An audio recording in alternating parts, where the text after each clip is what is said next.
When it comes to HOAs and building permits, there's a couple different requirements based on where you might live, what community you're in, what city you're in, what county or jurisdiction you might be in. And most of the time, any of these shade structures that we're building, whether they're attached to the home and sometimes even when they're detached from the home, they do require building permits. And so many structures here in Arizona are built without them. And some of the downfalls to that are, you don't know if they were built how the engineering tells the contractor to build them. You don't know if the footings are the correct size. And there's nobody to hold accountable if something were to happen.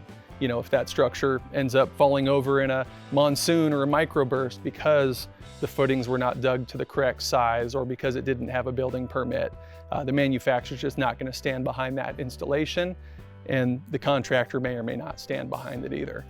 And then for HOA approvals, basically anything that's in your front or backyard generally needs approval. In the backyard, if it's above the fence line, the HOA wants to make sure that you're, choosing a color that complements the home.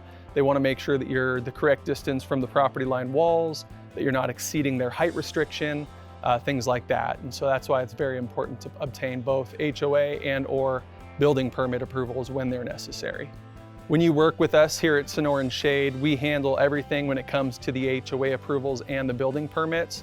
While we can't always submit to the HOA on your behalf, we will provide you all of the necessary documentation for you to turn in to get that proper approval.